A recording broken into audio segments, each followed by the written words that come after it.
예, 질문은 힘이 세다. 질문은 힘이 세다라는 제목으로 하나님 말씀 증거하도록 하겠습니다.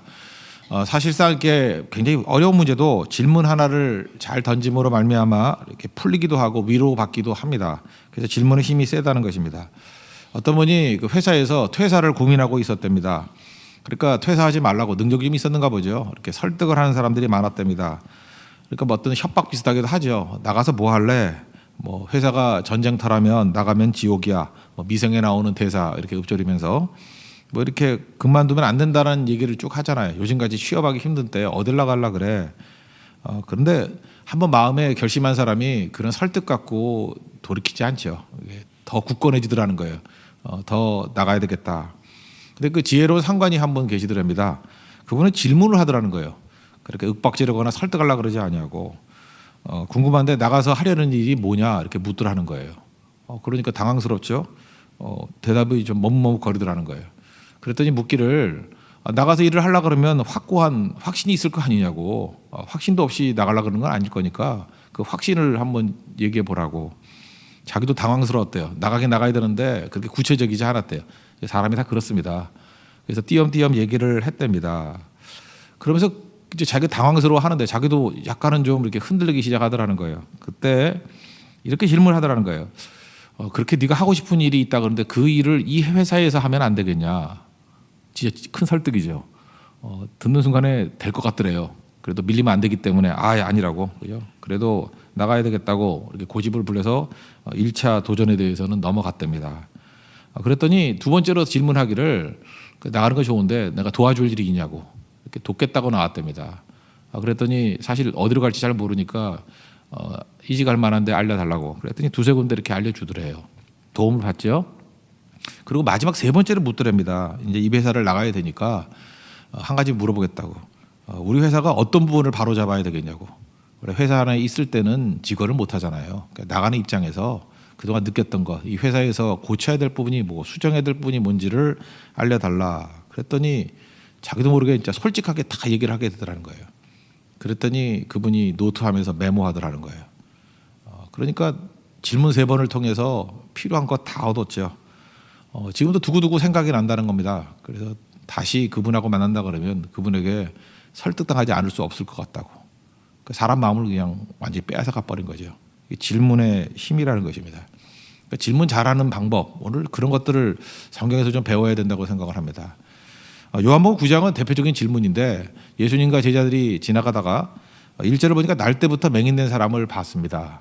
그냥 보고 지나가면 예수님 이게 어떻게 됩니까? 이렇게 물어보면 될 건데 그 묻는 것 자체가 이게 지혜 없는 질문이죠. 벌써 전제를 다 깔고 있잖아요.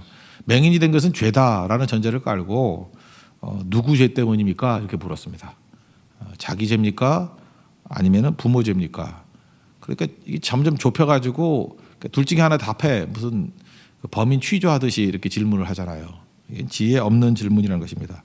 그래서 질문엔 2가지 질문이 있다 그러죠. 학습자 질문이 있고 심판자 질문이 있다고. 심판자 질문은 뭐냐 하면 잘못됐다라는 거 가지고 죄를 묻는 거예요. 그래서 문제점이 뭔가. 그래서 자기 자신이 옳은 것을 증명하기 위해서 묻는 거. 심판자 질문이에요. 우리는 대부분 질문할 때 경찰같이 질문합니다. 심판자 질문. 그러니까 기분이 나쁜 거죠. 질문을 받으면 받을수록 마음이 다치고 그 사람과 멀어지게 되는 거예요. 반면에 학습자 질문은 뭐냐면 배우겠다라는 거죠. 왜 이런 일이 벌어졌죠? 잘 모르겠는데요. 그죠? 예수님이 좀 가르쳐 주십시오. 그렇게 얘기를 하면은 학습자로서의 질문을 하면 대답이 달라지겠죠. 심판자 질문을 하면은 주로 방어하는 대답과 변명하는 얘기를 듣습니다. 그리고 또 우리는 그러잖아요. 변명하지 마 그러잖아요. 자기가 묻는 게 변명할 걸 물어놓고 변명하지 말라 그러는 거 대답하지 말라는 얘기가 똑같죠. 우리가 물을 때 방어하고 변명하는 이유는 질문이 잘못됐기 때문에 그래요. 질문이 변명할 걸 얘기하니까 변명하는 거죠. 자기 질문이 잘못된 거예요. 반면에 학습자 질문을 하면은 지혜가 나옵니다. 이 회사에서 고쳐야 될 게 뭐라고 생각해? 이렇게 물어보면 지혜가 나오잖아요. 그리고 성장이 일어나죠. 고쳐나가면 성장이 일어나겠죠.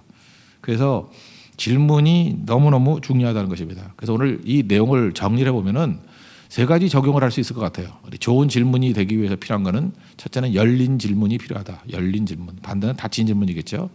그리고 두 번째는 감정 감정이 섞인 감정을 묻는 감정 질문이 있고 그 다음에는 반대는 사실 질문, 팩트라 그러죠. 사실만 묻는 거.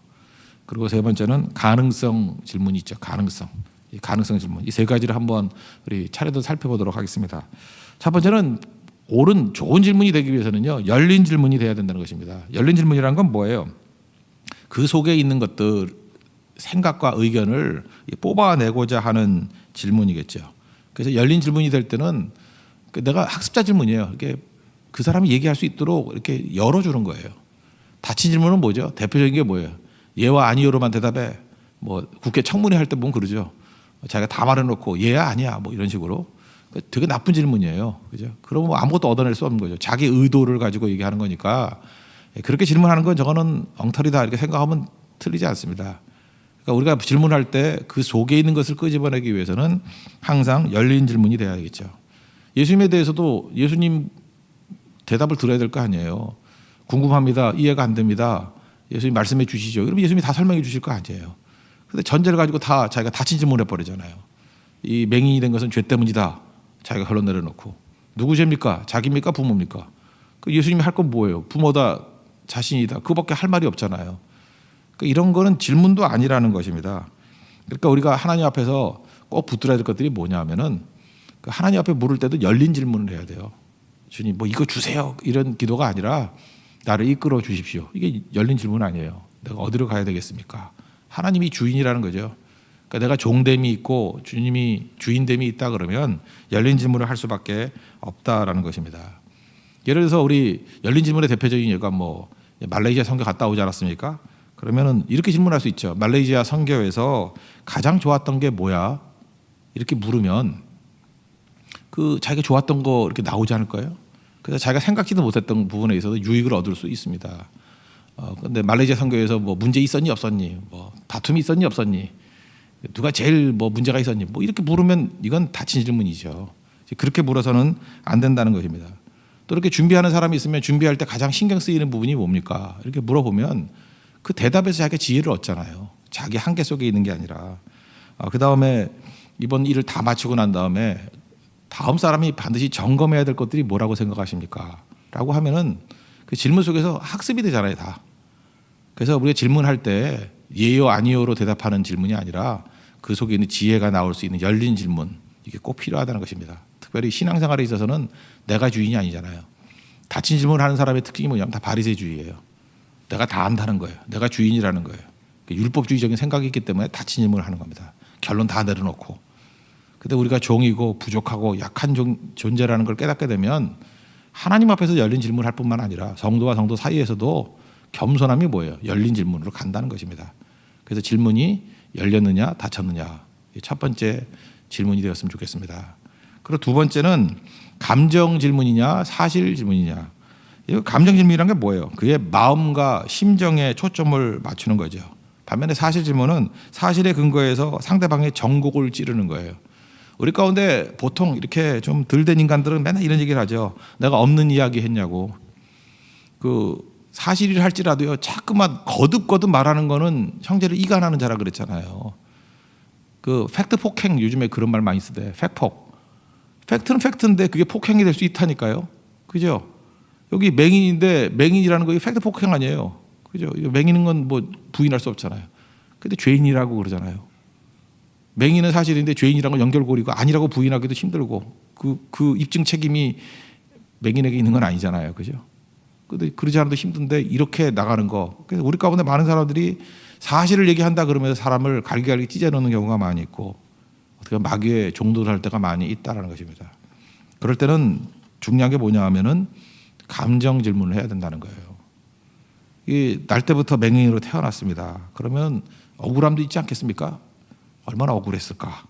얼마나 힘들었을까? 그리고 부모 입장에서 놓고 보십시오. 얼마나 부모가 당황했을까? 아이가 태어났는데 여기도 지금 그 임신한 분도 있고 한데 그 걱정 약간 되잖아요. 우리 사모는 그 아기 날 때 이거 혹시 동물이면 어떡하냐 뭐 그런 생각도 하더라고요. 어떻게 사람이 동물을 낳아요? 그러니까 임산부들은 별 상상을 다 하는가 봐요. 걱정이 돼가지고 이거 혹시 이러다가 이거 개가 나오면 어떡하냐? 뭔 소리 하는 거야 지금? 뭐 진짜 그랬어요. 진짜 첫 번째 날 때. 그게 불안한가 봐요. 그죠? 그런데 그건 아니라 할지라도 아이가 태어났는데 갑자기 깜짝 놀라게 될 수 있잖아요. 그죠? 이게 장애아가 태어난 거야. 장애우가. 그럴 때 얼마나 당황했을까. 당황뿐만 아니라 돌아서 보니까 주변 사람들의 차가운 눈초리가 있죠. 저 숨은 죄가 있기 때문에 저런 애가 태어난 거야. 그러지 않아도 이게 지금 아기 때문에 힘든데 주변 사람들은 그 상처에 소금 뿌리는 일들을 얼마나 많이 합니까? 그죠? 그때 얼마나 힘들었을까? 그렇게 질문만 해줘도 위로가 되지 않겠습니까? 거기다가 이분들이 믿는 사람이라 그러면 믿음도 갖고 성교도 많이 가고 헌신했던 사람이에요. 그런데 이렇게 날 때부터 맹인이 태어났다고 한번 합시다. 그러면은 얼마나 그 신앙적인 갈등이 있었을까? 그렇지 않습니까? 이걸 어떻게 해석을 해야 될 것인가? 그냥 농땡이 치다가 어려움 당하면요 해석이 간단해요. 내가 세상에서 방황할 때 나 주님을 몰랐네. 그거 부르면 돼요. 그럼 다시 돌아오면 되잖아요. 근데 아무리 봐도 충성을 다했는데도 불구하고 세상 사람들이 조롱할 만한 일들이 벌어지는 거예요. 그럴 때 이걸 어떻게 해석할 것인가? 이게 감정 질문이에요. 그러면 벌써 보세요. 감정 질문을 하는 그 순간에 성찰의 시간을 갖잖아요. 생각하죠. 아브라함도 이삭을 바치라 그럴 때 얼마나 많은 생각을 했겠어요. 히브리서의 표현에 의하면 이게 앞뒤가 안 맞잖아요. 그래서 나온 결론이 뭐예요? 죽은 자를 다시 살리실 것이다. 부활신앙이 나오잖아요. 거기 부활신앙. 예수님 오시기 전에도 벌써 아브라함은 부활신앙을 가졌다는 거 아니에요. 성찰의 시간 아니에요? 이게 감정 질문이기 때문에 그래. 아프기 때문에. 그리고 깊이가 있다라는 것입니다. 그래서 우리 하나님 앞에서 이게 중요한 거예요. 오늘 부제도 삼았죠. 감정은 이성이 미처 챙기지 못한 것들을 챙깁니다. 우리 이성으로 다 될 것 같죠. 이성이 챙길 수 있는 것은 한 80% 정도예요. 이성으로는 죽었다 깨라도 챙길 수 없는 부분들이 있어요. 그 나머지가 감정이 챙기는 거예요. 그래서 깊이 있는 사람들은 감정 질문을 합니다. 하나님 앞에서도 그래서 마음을 토하잖아요. 다윗의 기도를 보시죠. 다 감정 기도죠. 감정을 토하는 기도지 그게 팩트 갖고 얘기하는 게 아니잖아요. 팩트도 물론 있죠. 그렇지만 이성으로 해결을 못하는 나머지 부분들 있다라는 것입니다. 그래서 우리가 위로해 줄 때도 질문할 때도 그 사람의 아픔을 느끼고 그것을 질문할 수 있으면 감정 질문하면요 우리가 원하고자 하는 대답도 다 나와요. 감정 속에서. 그게 지혜로운 질문이라는 거예요. 그리고 세 번째는 가능성 질문입니다. 가능성 질문 반대말이 현재 질문이에요. 현재 있는 모습 가지고만 질문하죠. 가능성 질문은 우리 그 여행하는 목적이 낯설게 하기라 그랬죠. 이 가능성 질문은 현재하고 다른 거예요. 그냥 가능성을 얘기하는 거예요. 가능성을. 인간은 한계에 묶여 있잖아요. 나이라는 한계, 성별이라는 한계, 국가라는 한계, 뭐 다 이렇게 체력이라는 한계에 묶여 있는데 가능성은 말 그대로 가능성이에요. 인간만이 할 수 있는 거라고요. 그래서 가능성의 질문은요 힘이 있어요. 시간을 초월해요. 공간을 초월해 가지고 얼마든지 물어볼 수 있죠. 가능성 질문이 이런 거예요. 다시 기회가 주어진다면 어떻게 하시겠어요? 이런 게 질문이에요. 다시 기회 안 올 수도 있죠. 그렇잖아요. 기회가 뭐 똑같은 기회는 아니잖아요. 다른 기회가 올 뿐이지 똑같은 기회가 오는 건 아니잖아요. 근데 다시 똑같은 일이 벌어진다 그러면 이거는 가능성이죠. 현실은 아니잖아요. 그럼 어떻게 하시겠습니까? 거기서 답이 나오고 위로가 되겠죠. 또 이게 무조건 성공한다 그러면 무엇 때문에 성공한다고 생각하십니까? 어떻게 100% 성공이 가능해요? 성공할 거라는 전제를 가지고 그럼 무슨 요인 때문일 거냐? 그럼 거기서 지혜를 얻을 수 있지 않겠습니까? 아니면은 지금 뭐 말단 사원이에요. 네가 팀장이라 그러면 팀장 될 수 없죠. 입사한 지 1년도 안 된 사람이 어떻게 팀장이 되겠어요? 그러니까 가능성이죠. 네가 팀장이라고 하면 어떻게 결정할 거야? 그러니까 이거는 상상 속에서는 얼마든지 되는 거죠. 그죠? 이렇게 가능성 질문을 하는 겁니다. 우리는 돈에 한계가 있습니다. 돈이 무한대로 있는 사람이 어디 있겠어요? 그죠? 뭐 재벌도 무한대는 아니겠죠. 만약에 예산의 제약을 받지 않는다 그러면 넌 어떤 시도를 할래? 이런 거. 그죠? 우리는 돈 때문에 못하는 게 많잖아요. 그러면 한 번 물어보는 거예요. 예산으로부터 자유롭다 그러면 어떤 일을 할래? 이 교회가 많이 물어야 돼요. 교회는 돈에 묶인다고 잠깐만. 이번에도 우리 네팔 선교하고 인도 선교하고 하는데 네팔 선교는 진짜 돈 많이 들어요. 뭐 거의 180만 원, 200만 원 드는 것 같아. 그러니까 주변에 보세요. 어저께 제가 어떤 그 청년한테 한번 물어봤어요. 목사님 왜 여러 교회들이 전부 다 캄보디아 선교만 가요? 그러더라고. 교회마다 캄보디아 선교만 간대.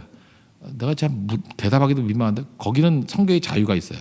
그게 제일 큰 거고 두 번째는 싸요. 그게 답이에요. 그러니까 선교 논리가 경제 논리라고. 그러니까 싸니까 가는 거야. 싸니까. 그러니까 선교팀 중에 10팀 중에 9팀이 캄보디아래 지금. 거기만 다 가는 거. 그러니까 그게 문제가 되는 거죠. 그러니까 우리가 질문 한번 해보는 거죠. 복음이라는 관점에 놓고 볼 때 우리 힌두권을 이제 담당하려고 그러잖아요. 그러면 재정이라는 거, 예산이라는 걸 빼놓고 꼭 필요한 데가 어디냐라고 하면 어디 갈래? 그럼 이게 보이기 시작하겠죠. 그죠? 그 다음에 하나님께서 뭐 공급해 주시는 부분이 그 다음 기도 아니겠어요? 길이 열리도록. 그렇게 접근을 하는 것이 꼭 필요하다는 것입니다. 또 이런 것도 있죠. 시간이 충분하다 그러면. 우리 시간에 제약을 받잖아요. 근데 시간이 충분하다 그러면 어떻게 할래? 내가 한다 그러니까 시간이 부족한 거지. 이게 계속해서 계승해가지고 어떤 공동체가 한다 그러면 시간에 제약받지 않잖아요. 그죠? 네팔 지금 10차 가는데 우리 후손들이 가고 또 가고 또 가고 하면 100차도 갈 수 있죠. 될 때까지 가는 거 아니에요. 이게 우공이상 개념 아니에요. 그러니까 시간에 제약을 받지 않는 길은 개인이 아니라 공동체가 책임지면 시간에 제약을 받지 않아요. 이길 수 있잖아요. 그러니까 생각이 달라지는 거죠. 이게 가능성 질문이라는 것입니다. 하나님 앞에서 이런 질문을 했다 그러면 예수님이 응답해 주시겠죠. 열린 질문이 뭐예요? 예수님께 묻는 종의 질문이 돼야 되고, 감정 질문은 뭐예요? 그 아픔 당하는 사람의 입장에서 물어보는 거예요. 그러면 거기서 신학적인 질문과 대답이 다 나오는 거예요. 성경에 답이 다 있잖아요. 거기에 하나님이 하시고자 하는 일을 나타내고자.